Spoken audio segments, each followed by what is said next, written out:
Josh, where are you at right now? I'm in Salt Lake City at some church and state building right now. Nice. Nice. Okay. Is that home base or are you just there for work or what?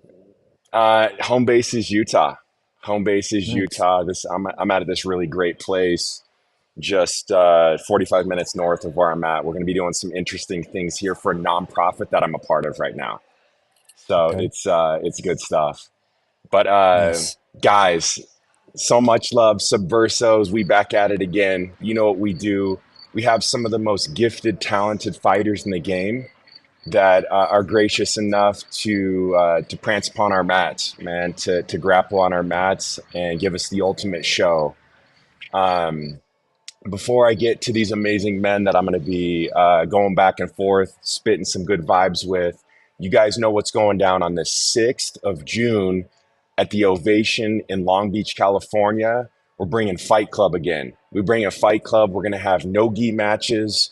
We have combat jujitsu, and we have some insane news right around the corner that we're going to launch next week about something new that we're going to be introducing to you guys all. It's brewing, it's cooking. Can't wait to launch this and expose what we gonna do to you guys. So the 6th of June, if you guys can't make the show, which you can copy your tickets at subversivebjj.com or stream it live at on YouTube at Subversive Official. So you got two options there. Come and witness these gladiators and these incredible female fighters on the mat in person, or stream in, tune in, and watch us. So we appreciate your guys' love and support so much. But without further ado, let's rock it, man. Let's bring on these badasses, man. I got Jared Fekete, my guy, and Noah Chen. I can't. I mean, I've had the honor, the privilege to know you guys, get to know you here over the last couple of years.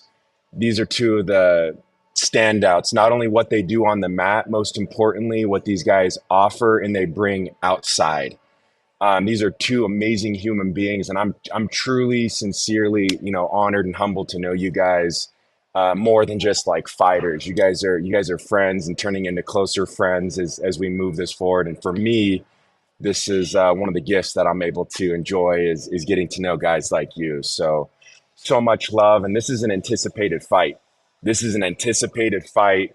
We're bringing out the gloves again. Noah Chen, we know you bring it. We know you bring it. We had an upset last fight with our boy Kamoy, but you're back, bro. My boy's coming back, and I know that you're a beast. That ain't gonna slow you down, and there's no doubt my boy's gonna tighten up his game because he's going against the bear, bro. The grizzly who came out in Jared in San Diego, man. He came out with the full on like bear costume. He brought it. So Noah, let's talk with you, man. Let's spit that. You had a highly anticipated with fight or fight with Kamoy, and he talked a lot of shit, and he ultimately got it. He took home the belt. He took that belt home to Tejas. Let's kind of talk about that. Let's kind of talk about that last event. How did you feel that the cards kind of fell with that last event? Let's talk about that with your last fight.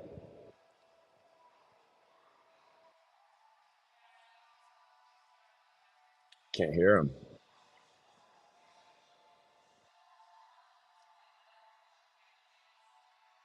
Still can't hear him. Let's go over to. Oh, there There we we go. go. There There we we go. go. Alrighty, baby. All right, let's do this. Sorry. They wanted to keep me silent, but Yeah, no, yeah, no, man, no it way, was no more. yeah, man, it was, it sucks, but losing is a part of the process. It's how you get better. It's how you learn. Obviously, yeah, Kamori was talking a lot of trash, and unfortunately, he was able to back it up. But I mean, I wouldn't say it was anything sort of a phenomenal performance on his point. It was a close match. It, got left to the judges, and they made a decision. But I was proud of some of the things that I did. Obviously, I need to tighten some things up, and I'm ready to get back into that title spot. So yeah, it's just another stone to step on, another thing to get through. Doesn't deter me at all. That's why I'm here for June 6th. Just another match, another chance to get back at that title. Um, You recently were training together with Kamoy. Did that go down? Like, how was that? Talk a Yeah, little so bit I about ended that. up You guys are homies, right? yeah, we're a little bit of homies, you know, on the DL. So I was in Austin, and he was like, "Hey, man, you know, it's I know I took the belt from you, but yeah, you know, we're in my home territory, so let's get some training in." And so yeah, I trained with him for about 3 days. Also trained with Andrew Tackett as well, and a group of the Mm. boys at Fight Factory, and also at 10th Planet Austin. So it was great. It was great. You know, I got to set my own little personal score with Kamoy on the mats, but you know we'll leave it at that. But it Okay. was cool. You know, we got some training in, and yeah, you know it's we're homies. You know, off the mat, it's all love. It's we're just looking to get better. You know, he has his career, I got my career, but you know when we step on the mats, it's a different world. So it's all good. And yeah, man, we got some good roles, and you know it was all friendly and casual up in Austin. No, I like what you said where, I took the L, but that's what happens. We bounce back. Let's talk about that just a little bit. As someone like you that competes at a high level in jujitsu, combat jujitsu, what do these losses do for you? How do they help you kind of move forward? And what kind of nuggets do you learn to push you forward as an athlete and then also as a businessman, which a lot of people might not know? You're a full-blown entrepreneur. My boy's in the game, mixing that, but how do these losses help you become a better human being? Yeah, I mean it's a humbling process, right? You know, as good as we think we are on the mats, training with our teammates and other people at open mats and stuff, taking a loss, you know, on the competition stage, especially when there's a bunch of people all around the mats, the lights are on you, you got people supporting you, people hating against you. It keeps you humble. You know, it just tells you, all right, you know, there's stuff you got to work on, no matter how much training you put into that match. There's just more to do. So I think for me, it just motivates me more to just keep on competing. I love to compete. I compete almost every month or every other month. So, um, you know, I've racked up the losses. I've racked up the wins. It's nothing new or different to me. Obviously, I would hope, you know, I'm going to try to keep on getting better wins and hopefully, you know, lesser losses. But yeah, things happen. It's going to make me better. You know, there's stuff that should have done with Kamoy that I'm going to do for this match. And it's just, another way to grow. I don't see it as anything to get sad about or to dwell on. Take the loss, improve, and just go out there, try again, and do better for the next one.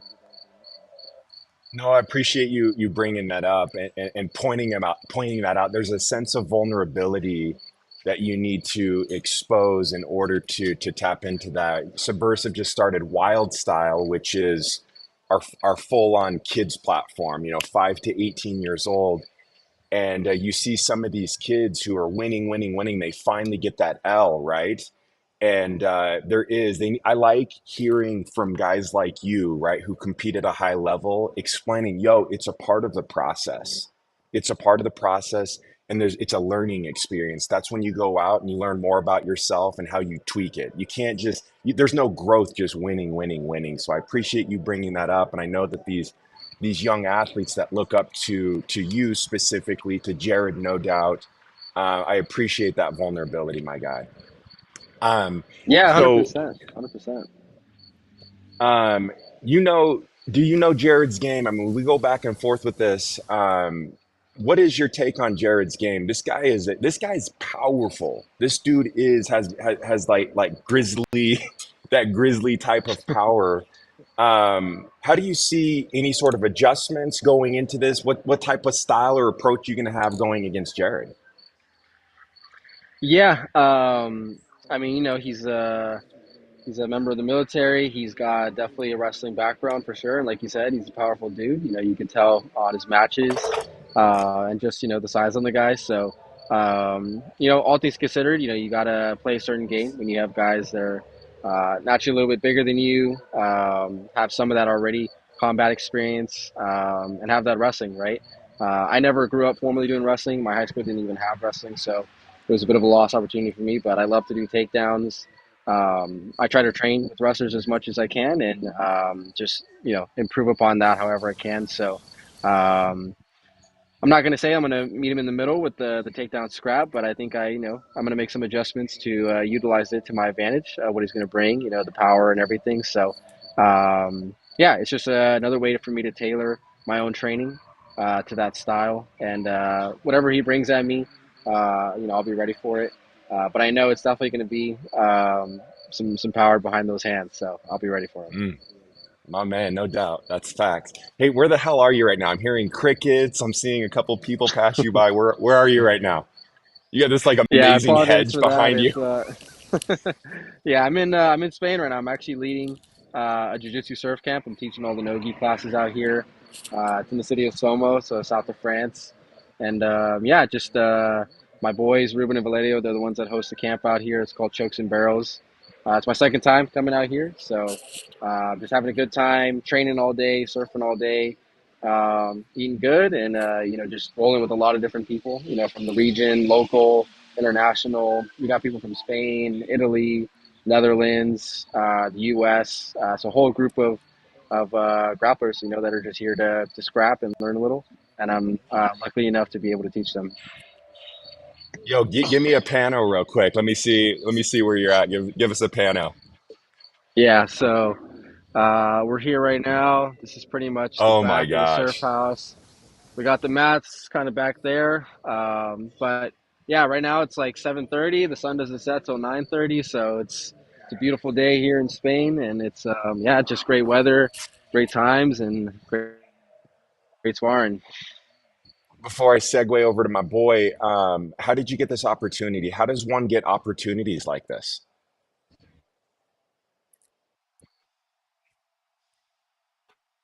Guess we're going over to Jared. We'll find out later on. Jared, what's good, my guy? Everything. This It's good to be here. everything. Yes, the silent soldier.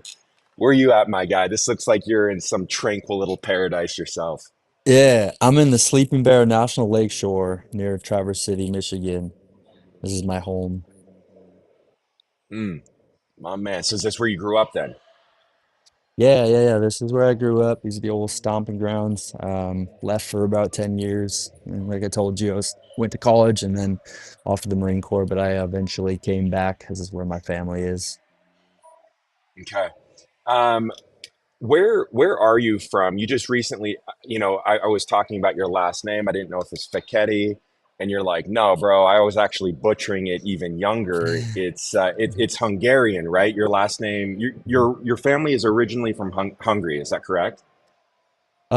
Well, my dad's side comes from, yeah, Hungary. I'm Polish, more like Scandinavian on my mother's side, which I feel I express more of those genetics, the Viking sort of Scandinavian, Yeah, yeah, yeah. through my mom line. And yeah, it's I've said it Fekete my whole life, but it's Fekete, and it means black. Yeah, so Cool. yeah. Jared, you are you're a fascinating dude to me anyways, right? Because I've been able to witness you personally competing at a high level on the mats. And yo, me, there's no way I want to be on the receiving end taking those hands, bro. You're an assassin on the mats. Thanks. Yet, I'm sitting here talking to you, and I've had the privilege of being able to hang out with you. Um, and you're one of the most calm, chill zen guys that I've ever met. Like you have a really calm energy about you. Where does that come from? And I'm hearing that you were a part of the military. You're in fighting. So where does this zen come from? Um, I don't know if that I would like call myself Zen just because I know my mind so well. There's a lot of chaos in it all, but I would say like certainly on my spiritual path, I would claim that as as I progress as a human and as I've gone through different trials, I feel like I've accepted,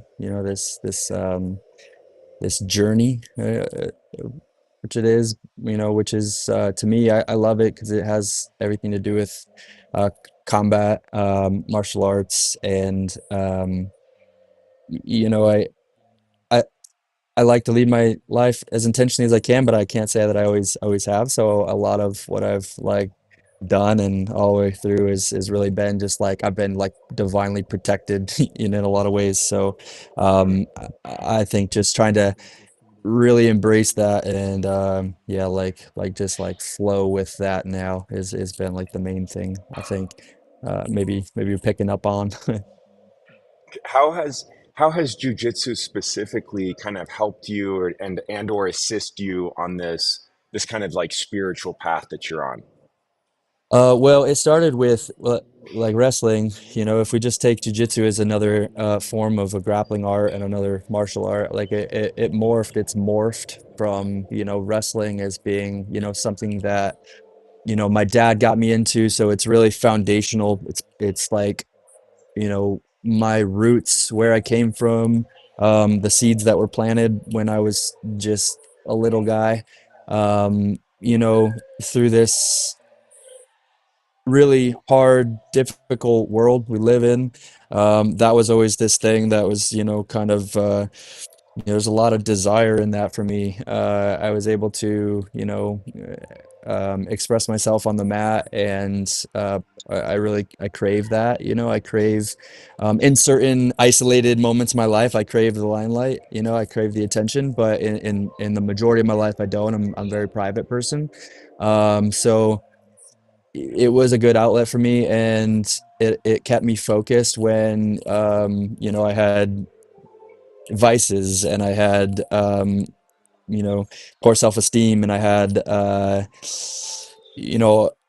dealt with family members dying and felt like loss was depression, anxiety. So these things were always around for me, and it's a very human experience thing, human condition.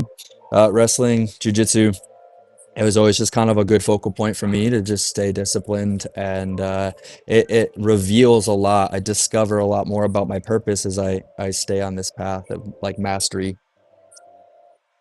Man, what a good example you are, man. And thanks for being raw. Thanks for being gritty and letting us know that, it is those that human experience that we have ups and downs. We have anxiety. We have depression.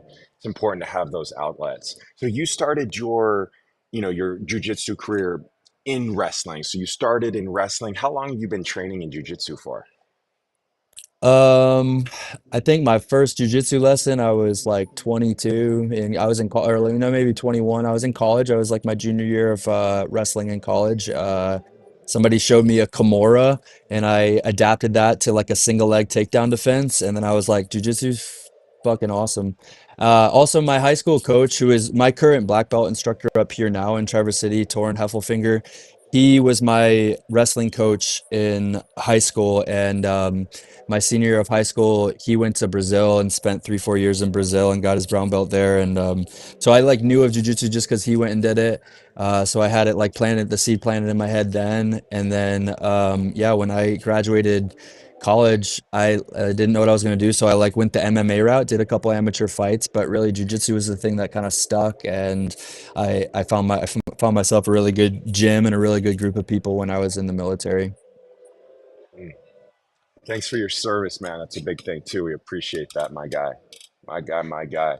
Yo, big love too, dude. You gave me a little shout out here about a month ago, dude. You're all jacked out in front of a mirror, and you did like this inner Josh type of post, like my twin. I was so humbled, man. I was like, my guy gave me a Dude, shout out, dude. So I it's appreciate that, awesome. man. That's good stuff. Yeah. You've seen Noah, man, compete. He's a beast, dude. Is there any sort of game plan that you have going into this next match on the 6th there in Long Beach?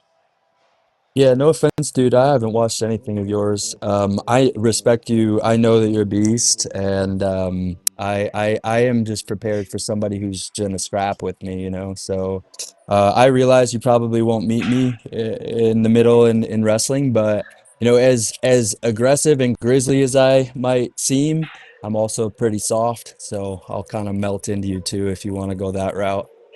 So Mm. I think we're both going to show up, and I think we're going to put on an incredible performance, and I think both of us are going to just blossom from this. So I don't think it really, game plan wise, like I say, like I'm gonna maul you, like I'm gonna be there ready to compete. But we both have, all of the resistance that anybody, feels as they lead up into a match. And, I think as we both, embrace that, we're gonna put on a pretty wild performance. It's gonna be fun.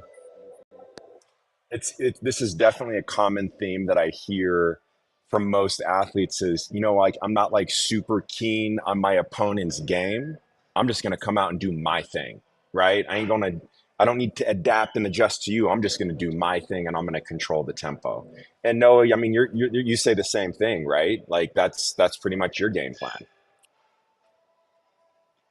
Knowing Jared's aggressive nature that I've witnessed, that you may have seen, may not know it. Is there any sort of style that you're going to bring, or just or the same Yeah, I mean, thing just always as Jared? putting on the show. I know me and Jared, when we hit the mats, sparks are gonna fly. We're gonna both really showcase our jujitsu. He's got stuff that he's good at. I've got stuff that I'm good at, and we just want to make it exciting for the audience, for everybody that's watching, because that's what the people deserve. They deserve an exciting match, regardless of where it goes. We should be able to showcase all that we have, and yeah, just make it something to remember. So. We're both going to meet with 100% and leave out, with 200. So it's going to be great. Cool, cool. Jared, what's your take on what Subversive's doing, right? We try to stay cutting edge as far as these nuances that we add into the game, right? Like first going Yeah. into combat jujitsu, adding a live DJ, this nightlife type of vibe. You were in San Diego. What's your take on that? Competing at this level with all this extravaganza the show that we put on. What's your take on that? Yeah, like my life has kind of been lately. It's like I think it's like better than I could have imagined, like if I just kind of like let go and do my thing, I end up finding myself in these crazy positions of it's wild. What you guys are doing is wild. I think it's I think you're revolutionizing the game a bit. You're making it less about profit, more about community. You're building people into it. You got the New Hope regeneration, you got the microdosing mushrooms, you got the veterans community coming in, like, and that's what I want to bring into it. I'm not really focused on you guys paying me $1 million, or getting paid. I'm focused on what value can I bring to the table, like because I see what you guys are willing to do to provide value in a different way. And that's what I like is like it's more of like a little bit of a mystery of where this is going to go, where Subversive is going. I just like because it's led by you, someone with a good heart, it's like that's going to trickle down to the entire organization. And, the people who don't vibe are going to fall away, and the people who do and want to just uplift the sport of, especially combat jujitsu, man. Like I think that is such a bridge to MMA. It's a bridge to, it's an exciting sport. We can get a little bit of the WWE element in it. You can, but then also like building in like things that matter. Like what matters is there's people out there, veterans out there, mental health, not even just veterans, like MMA fighters that have TBIs. That there's real shit going on in the world. And we can set all that aside and have fun for one night and everything. But as long as we have built into it, a structured community to get reach out. I can hit you up, outside. I have other people that I've You know met this. at the last event that I can hit up, and it's not about just about jujitsu. It's more, we're trying to elevate the game for everybody, elevate everybody's life. Well said, man, and thank you so much for your kind words. And it is so much more than jujitsu. This is a community. This is a movement with just amazing humans that are a part of it. I mean, you guys are the most prime example of that. Some of the classiest guys, not only in the game, but like guys that I know. Period. And that's a sincere remark, man. I really appreciate you guys. Noah, before we take off, dude. First off, tell. I like asking some of the athletes this. What's something that we do not know about you that could be like exciting for us to know? What's something about you, whether you're something that you're working on with work, something, some sort of new random hobby, whether it's like underwater basket weaving. You tell me, what's something interesting that we should know about you? Something interesting that you should know about me. Well, I mean, I can't reveal it too much yet, but I will say that with my business, BJ Link, so we did get acquired last year by a company called MMA Inc. And yeah, we're just making plans to really take over the combat world through online platforms. And there's something really big happening with a really big brand right now that everybody knows. So you might be seeing more of me or my company in gyms near you. So I'll leave it at that. But it's yeah, it's kind of an online revolution. We've got something cooking, and yeah, it's just wait for it. It's going to be on your guys' apps, your phones. And it'll be pretty exciting. So I'm gonna keep it Brilliant, at that Noah. right now. Anything that we can do to help you, bro. Anything that I can do personally to help you out, please let me know. Jared, give me Thank you, man. something Likewise. interesting about you. My man, Noah. Pull back a layer. What's something interesting that we don't know about you? Let's see. Well, I think about this last year and this journey and that I've been on with psychedelic medicines. I went to Peru last summer to do ayahuasca and I met some incredible humans. And from that, the people who run that, they also run a jiu-jitsu camp in Tulum called Flow State Jiu-Jitsu, and they do microdosing and healing modalities and sweat lodges, and then we do jiu-jitsu and that's for veterans and first responders. So, and they also run a microdosing mushroom program to help people with PTSD and anxiety, which I'm a part of their microdosing community. And then I go to teach jujitsu in Colombia in August for 2 weeks with Operation Purify. And we're going to be doing yahe ceremonies, which is another form of ayahuasca for veterans. Again, it's all to support these human beings who have kind of been left to the wayside, by our government and our culture and our in this culture of war that's pretty abusive. So I'm just finding myself kind of like finding a role in all that. And actually, before the fight, I'll be heading to Rising Ridge in Oklahoma, and I'll be partaking in medicine ceremonies with combo and psilocybin, and just connecting with more veterans. Because I feel like it fills me up, and I'm able to serve in my role as just being somebody there to hear and to listen and to talk with these humans, and yeah, and that's kind of what I want to go into with my work. I'll be going to Pacifica Graduate Institute in Santa Barbara in the fall for a PhD program in Jungian archetypal studies. So I'll be studying myth and everything, and that's kind of where my path is headed. Mm, damn, you guys are some talented chaps. I recently started a nonprofit called Grit Lab 360, where we're going in and creating scholarships for at risk youth, creating scholarships to get into jujitsu, all of the money necessary that they need in order to compete at a high level, and offering mentorship. There's a lot of paths have been paved for people that they didn't necessarily choose. So we're in the game to make a difference and create leaders of impact. So Jared, this is something very dear to my heart. We need to collaborate. We need to talk. And Yes, veterans, bro. helping out vets is another beautiful thing. So we got to talk offline. Man, I'm actually Yes. leaving this, man. I'm amped about my day. I'm leaving all sorts of edified and like uplifted. Noah, last thing, dude. If you have any words for Jared, your competitor on the 6th of June, I'm gonna give you your last words. Yeah, I mean, just thank you, Jared, for taking the match. It takes balls, to always compete against someone, especially in front of a bunch of people, all the lights and everything. So I can't thank you enough for filling in the spot. I know that we're gonna have a great match. So yeah, let's bring it. Let's put on a show for the people, and just make it a night to remember. Sounds good, bro. Likewise. Thank you. My man, Jared, the Awesome. time's yours. You got any words for your opponent? No, no, that's well said, man. Like we're gonna show up and try to kill each other, and at the end, I bet we'll hug it out. Mm, my man. Bear hug. brethren, thank you so much. Thank you. Yeah, bear hug. Yeah, yo, Jared, you gonna bring anything? Is Yeah, there any sort of we gonna take any sort of costume out of the closet? you'll see. Oh, oh my man, we got a little All right, surprise. I love all right. surprises. Cool.